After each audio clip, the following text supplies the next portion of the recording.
ओशो हमेशा हंसते हुए बोलते थे कि दुनिया तो ऐसे ही लोगों के पीछे भाग रही है, जिस टाइम उसको खुद के बारे में पता लग जाएगा तो दुनिया उसके पीछे भागने लग जाएगी। ऐसे कंपैरिजन, शो ऑफ, ये सब आपको अभी से बंद करना पड़ेगा। अगर आप सिंपल एंड्रॉयड फ़ोन से खुश हो, इससे आपका सारा काम होता है, तो भाई आईफोन क्यों लेना है। कटवाने के बाद इंसान जल्दी लेट सीख जाएगा। आज की इस वीडियो में मैं टीचिंग्स के बारे में बात करने वाला हूँ, जो कि ओशो के द्वारा दी गई थी। और ओशो अपने आप को एक गुरु के तौर पे कभी भी सामने लेके नहीं आए, ना ही उन्होंने अपने आप को कभी धर्म गुरु माना। और अगर मैं उनके बैकग्राउंड की बात करूँ तो वो एमपी से आते हैं। और जिनको ओशो के बारे में नहीं पता, बता दूँ एक बात उनकी, कि उनके कारण अमेरिका में बहुत बड़ा चेंज हुआ था। उन्होंने अमेरिका में अपना ही एक अलग लैंड ले लिया था, जहाँ पर उन्होंने अपना खुद का करेंसी या फिर खुद के विचारधारा वाला सिटी का उन्होंने निर्माण करने के लिए सोचा था। और बहुत ही ज़्यादा कंट्रोवर्शियल फिगर भी हैं, बट उनकी जो टीचिंग्स हैं, जो उनकी साइकोलॉजिकल थिंकिंग्स हैं, वो आपके सामने मैं लेके आने वाला हूँ। ओशो की टीचिंग्स से हमें बहुत कुछ अगर आप सीखना चाहो सीख सकते हो, और आप अपने लाइफ में इम्प्लीमेंटेशन कर सकते हो।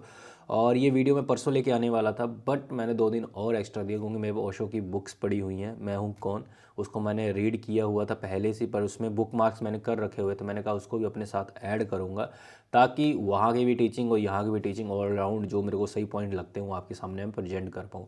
और दोस्तों, हमारा सब्सक्राइबर बेस आगे बढ़ नहीं रहा। सिर्फ 5% लोगों ने हमें सब्सक्राइब कर रखा है, और 95% लोगों ने सब्सक्राइब नहीं किया। यार सपोर्ट करो, लाइक करो, टीम बढ़ाओ, ताकि वीडियो और बढ़िया बिंदास वीडियो और लेके आ सकूँ आप लोगों के लिए। तो सबसे पहला पॉइंट था कंपैरिजन। यंग जनरेशन की ना सबसे ज़्यादा जो मुझे लगता है कि ओशो से सीखनी चाहिए, वो है कंपैरिजन। ओशो सीधा ही बोलते हैं कि आधी से ज़्यादा तो दुनिया इसलिए परेशान है, दुखी है, क्योंकि उनका कंपैरिजन ही नहीं छूट रहा। वो कंपेयर करते हैं कि भाई उसने गाड़ी ले ली, बंगला ले लिया, उसकी लाइफ अच्छी है, मेरी लाइफ बुरी है।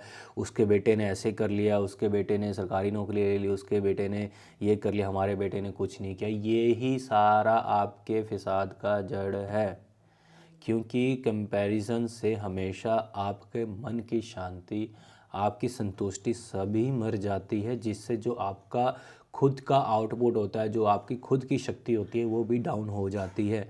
तो भैया अभी से कंपैरिजन करना छोड़ दो। कंपैरिजन बहुत ही बुरी बात है। अगर आपको अपनी ज़िंदगी में खुश और सही सक्सेसफुल होना है, तो आप कंपेयर करना दूसरों से अपने साथ छोड़ दो। जो आप हो वो हो, जो कोई दूसरा है वो दूसरा है, उसकी तरह बनने की कोशिश करोगे तो ज़िंदगी में आगे नहीं बढ़ सकते। तो यंगस्टर से यही है, कंपैरिजन छोड़ो। अगर उसके उस बंदे के पास गाड़ी है, शोहरत है, आईफोन है, वो सब कंपेयर करना छोड़ दो। जो आपके पास जो भी चीज़ है, जो आप अफोर्ड कर सकते हो, उसी में संतुष्टि है, उसी में शांति है। ठीक है। दूसरा पॉइंट जो कि मेन मैं मानता हूँ कि ये ओशो ही नहीं बल्कि बहुत सारे लीडर्स बात करते हैं, किलिंग क्यूरियोसिटी। अपने अंदर की क्यूरियोसिटी को मार देना, मतलब कि आप चाहते हो ये करना, आपके अंदर क्यूरियोसिटी है कि मैं ये कर सकता हूँ, आपके अंदर ये जज्बा आ रहा है कि हाँ यार ये चीज़ क्या है, कैसे बनी है, कैसे हम इसको दोबारा कर सकते हैं। बट जब आप पैदा होते हो, पैदा होते ही आपके ऊपर दुनियादारी की बर्डन थोप दी जाती है। आपको ये करना है, वो नहीं करना, वो करना है, ये नहीं करना। इसके पीछे ही आप बंध जाते हो। जो आपका आइडिया होता है, उसका आइडिया को आपके द्वारा नहीं बनाया जाता आपके दिमाग में, बल्कि आउट की जो सोर्सेस होते हैं, जो आपके पेरेंट्स हो सकते हैं या फिर आपका माहौल हो सकता है, वो ही नई आइडियाज़ आपके दिमाग में बनाते हैं, जिससे आपके अंदर की जागरूकता, क्यूरियोसिटी, आपके अंदर के आइडिया सारे मर जाते हैं।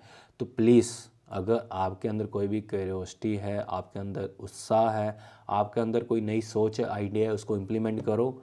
दुनिया चाहे 2 से 3, 3 से 4 हो जाएं, आपके अगेंस्ट चले जाएं, बट अपनी क्यूरियोसिटी को नहीं माने। जितने भी बड़े आइडल्स हुए हैं, एक बार उनकी बायोपिक देखना, आपको पता चल जाएगा कि उन्होंने दुनिया के अगेंस्ट जाके वो किया उन्होंने जो वो चाहते थे। अगर न्यूटन की बात करूं तो उसने एप्पल को गिरता हुआ देखकर ग्रेविटी का उन्होंने अपना सिद्धांत दिया था। उनके पास समय था, उन्होंने सोचा, तभी तो वो चीज़ कर पाए। हमारे अभी यहाँ पर भी मैं प्ले स्टेशन की कोई गई नई गेम लेके आ जाऊँ, मेरे घर वाले कहेंगे कि भाई ये क्या लेके आ गया, इतने पैसे क्यों खर्च कर रहा है।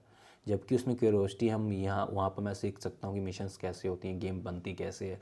स्टोरी प्रोसेस क्या है, सीन्स क्या है, एक्शंस क्या है, बट इनको नहीं समझ आने वाला। तो वही चीज़ है कि क्यूरोसिटी को मार दिया जाता है, आपके अंदर के पैशन को मार दिया जाता है, वो आपने ध्यान। अगला पॉइंट था इम्पोर्टेंस गिवन बाय सोसाइटी। बात वही है 3 इडियट्स में, जब वो रेंचो का फ्रेंड पैदा होता है तो उसका बाप कहता है कि इंजीनियर बनेगा, उसकी माँ कहती है कि डॉक्टर बनेगा, बट उसकी इम्पोर्टेंस चीज़ को क्या करने का था, फोटोग्राफी करने का था, वाइल्ड लाइफ में जाने का था।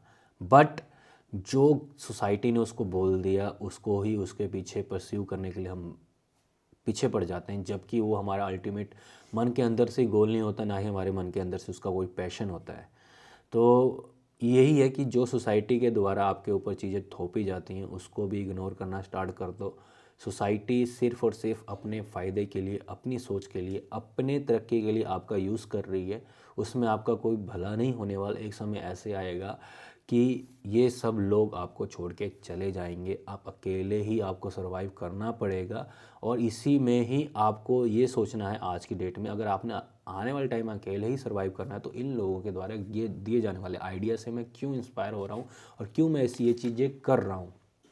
नो डाउट पेरेंट्स हमेशा आपकी हेल्प ही करेंगे, आपका भला ही सोचेंगे, बट एक समय ऐसा आएगा ये सब चले जाएंगे, आप अकेले रह जाओगे। तो वही चीज़ है, जो चीज़ आपको सही लगे उसको आप करो और दूसरों के एक्सपीरियंस से सीखो, और मतलब ऐसा काम करो जिसमें आपको लगे कि हाँ इसमें आपका लॉस होना बहुत ही कम है, या फिर किसी और के एक्सपीरियंस से वो चीज़ आप देखो और फिर वो काम स्टार्ट करो। ठीक है, अगला हम एक पॉइंट और भी था, हम स्लेव हो चुके हैं क्राउड के।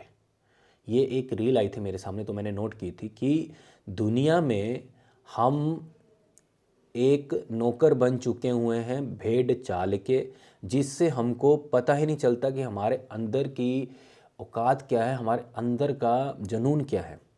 हम सिस्टम के बंध जाते हैं, वो भेड़ चाल में ही हम ये सोचने लग जाते हैं कि यही हमारी ज़िंदगी है। भाई भेड़ चाल में नहीं चलना, अलग निकलो भेड़ चाल से। अगर कोई आपको बोल रहा है कि ये फुटपाथ पे जाना है, बट आपका दिल कर रहा है कि नहीं मैं पक्के फुटपाथ पे नहीं जाना चाहता, मैं पहाड़ों के रास्ते पे चलना चाहता हूँ, कच्चे रास्ते में चलना चाहता हूँ, नंगे पाँव जाना चाहता हूँ, आपका मन कर रहा है तो निकलो भाई। क्यों इस संसार के जाल में, इनके भेड़ चाल में फंसे हुए हो? नहीं भाई, भेड़ चाल से निकलो। भले ही आप भेड़ चाल में लाखों कमा रहे हो, करोड़ों कमा रहे हो, या फिर अच्छे से आपकी इज्जत है, बट तब भी आप वो भेड़ चाल के ही बंदे कहाओगे, क्योंकि भेड़ चाल में आप उसी ही चाल में चलते रहोगे और दुनिया एक दिन आपकी ख़त्म हो जाएगी, आपको पता भी नहीं चलेगा। तो भेड़ चाल से निकलो, अपनी चाल बनाओ, जो आपका दिल करे, जिस रास्ते में आपको जाने का मन करे वहाँ पर जाओ। ठीक है, दूसरा, हाँ, शो अप। ये भी एक पॉइंट था ओशो के एक लाइंस में, ये भी है कि आज की जनरेशन जो यंग है ना, वो शो ऑफ करने में ही परेशान है। अरे भाई, शो ऑफ करना है तो खुद के लिए करो ना भाई। जो तुम्हारा दिल चाहता है, जो तुम करना चाहते हो उसका शो ऑफ करो। आप दूसरों की चीज़ें देखकर उसको परचेज कर कर उससे आगे वाले लोगों को शो ऑफ करवा रहे हो कि वो आगे वाला बंदा खरीद के फिर वो शो ऑफ करे। ऐसे कंपैरिजन, शो ऑफ, ये सब आपको अभी से बंद करना पड़ेगा।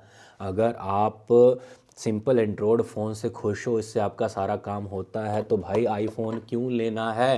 क्यों लेना है आईफोन? ये सब सोच बदलो। जो चीज़ें आपका काम कर रही है, जिस फ़ोन से आपका काम सारा चल रहा है, सिस्टम बढ़िया चल रहा है, तो क्यों अपग्रेड करना है दुनिया को देखकर? अगर आप छोटी गाड़ी से खुश हो तो आप बड़ी गाड़ी क्यों लेना चाहते हो भाई?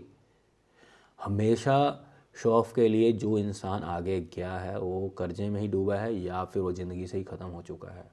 तो हमेशा याद रखना, भले 2 वक्त की रोटी खाओ पर अपने दम पे खाओ, अपनी कमाई पे खाओ। शो ऑफ पे अगर जाओगे तो आप बर्बाद हो जाओगे। दूसरा, लिविंग इन फियर। ओशो की एक सबसे बड़ी लाइन थी, मेरे को याद आ रही, मैं डिस्क्रिप्शन में लिख दूंगा ओशो की लाइन्स, ये जो लिविंग इन फियर है, कि आज की जनरेशन है ना, वो प्रेजेंट में नहीं जी रही, वो जी रही है पास्ट में और फ्यूचर में, और वो भी फियर में जी रही है। किसी को टेंशन है कि फ्यूचर में मैं ये ले पाऊँगा कि नहीं ले पाऊँगा, फ्यूचर में मुझे ये चीज़ मिलेगा कि नहीं मिलेगा, क्या जो मैं चीज़ आज की डेट में कर रहा हूँ उसका आगे जाकर जो फल मिलने वाला है वो कैसा रहेगा। जो कि प्रेजेंट में जो वो कर रहे हैं उनको कोई इन्जॉयमेंट, और दूसरी चीज़ पास्ट में भी जी रहे हैं। पास्ट में जो उनके साथ हुआ, जो उनका बैड एक्सपीरियंस हुआ, या फिर जो उनके साथ बुरा हुआ अच्छा हुआ, उस पास्ट के डिसीजन को लेकर प्रेजेंट में रह रहे हैं। जैसे कईयों का ब्रेकअप हो जाता है, या फिर कईयों की लड़की धोखा देके चली जाती है, या फिर कईयों का पास्ट में लॉस हो जाता है, तो उस पास्ट को देखकर वो प्रेजेंट में जीना छोड़ देते हैं और वो डरने लग जाते हैं, फियर में जीने लग जाते हैं। नहीं भाई, प्रेजेंट में रहो। अभी जो चल रहा है, जो आप कर रहे हो, उस पर फोकस करो। भविष्य और पास्ट ना ये कभी किसी का सगा हुआ है, ना ही रहेगा। जब आएगा तब देखा जाएगा। जो बीत चुका है वो बीत चुका है। हमेशा ये बात का ध्यान रखो और प्रेजेंट में जीना सीखो। पास्ट कभी आने वाला नहीं है। फ्यूचर, पास्ट बीत चुका हुआ है, फ्यूचर कभी आएगा तो आएगा। वो आप जब समय आएगा तो खुद देख लोगे। प्रेजेंट में जीना स्टार्ट करो, ठीक है। दूसरा, फेक लाइफ, वही इसी में आ गया, स्लेव ऑफ क्लाउड ऑफ में। Okay, find your self. या ये लास्ट पॉइंट मैंने बोलना था, बट ठीक है, मैं आपको फाइंड योर सेल्फ इसी में 3 पॉइंट कवर कर दूंगा लास्ट के, ठीक है ना। देखो, ओशो ने कहा ना कि अगर दुनिया में ना आपको खुश रहना है, तरक्की करनी है, अपनी रियल वर्थ जाननी है, तो आप खुद को खोजना स्टार्ट कर दो कि आप कौन हो, मैं कौन हूँ। जिस टाइम आप ये समझ गए कि आप कौन हो, उसी टाइम आपको ये यूनिवर्स समझ आने लग जाएगा। ओशो हमेशा हंसते हुए बोलते थे कि दुनिया तो ऐसे ही लोगों के पीछे भाग रही है, जिस टाइम उसको खुद के बारे में पता लग जाएगा तो दुनिया उसके पीछे भागने लग जाएगी। अब जिस टाइम आप खुद को जान जाओगे, उसी टाइम आप डिटैचमेंट से भी आपका एक ताल्लुक़ हो जाएगा। आपके मन से ये सारी जो पीछे मैंने पॉइंट बताए हैं वो ऑटोमेटिक दूर हो जाएंगे। क्योंकि जिस दिन आपने खुद को ट्रू फाइंड योर सेल्फ कर लिया ना, तो ऑटोमेटिक बहुत सारी चीज़ें आपके अंदर से निकल जाएंगी। आपको क्रोध आना बंद हो जाएगा, आपकी ईगो मर जाएगी, आपको चीज़ों से, लोगों से प्यार नहीं रहेगा, आपको खुद से सब कुछ मिल जाएगा। आप अंदर ही में ही अपने आप से रस निकालना स्टार्ट कर दोगे। आप खुद के साथ ही मज़े लेने लग जाओगे। और ये ज़िंदगी महसूस करते ही बड़ा मतलब कि आपको ज़िंदगी में ऐसे मिलेगा कि हाँ, असली वर्थ तो मेरी ये थी। कि ऐसा समझोगे ना, आपको ऐसे लगेगा कि हाँ, मिल गया तब भी ठीक है, ना मिला तब भी ठीक है, ऐसी सोच हो जाएगी। तो यही थी, मतलब कि ओशो के पॉइंट्स। 13 मिनट हो चुका हुआ है। बाकी अगर आपके भी कोई पॉइंट्स हो ओशो की, ये देखो, ये मैंने बाहर सारे रिसर्च करके मैंने लिखे थे, 3 दिन से लिख रहा हूँ, ये देखो। तो वही चीज़ है। बाकी हमेशा ओशो की सबसे बात यही थी कि हम लोगों के, मतलब कि जो दूसरे लोगों के हम कहानी में चले जाते हैं, उसमें कहानी में नहीं आना। मेरा अपने आप को ही ढूंढना है। जिस टाइम आप अपने आप को ढूंढ लोगे, उस टाइम ऑटोमेटिक आप ज़िंदगी में सक्सेसफुल हो जाओगे, ठीक है। और रिलेशनशिप के बारे में ओशो की बहुत सारी राय थी, बट मेन पॉइंट मैंने ये बता दिया। अगर रिलेशनशिप के लिए आपको वीडियो चाहिए, यार मैं इंडिया में रिलेशनशिप के रिगार्डिंग वीडियो बनाना ही नहीं चाहता। क्यों? क्योंकि बहुत सारे बच्चे इस टाइम यहाँ पर ऐसे हैं जिनकी सोच ऐसी, अगर मैं वीडियो बनाऊँगा तो वो गंद बक के जाएंगे। तो मैं इसलिए नहीं बनाना चाहता। मैं अगर कटवा रहे तो कटवाओ।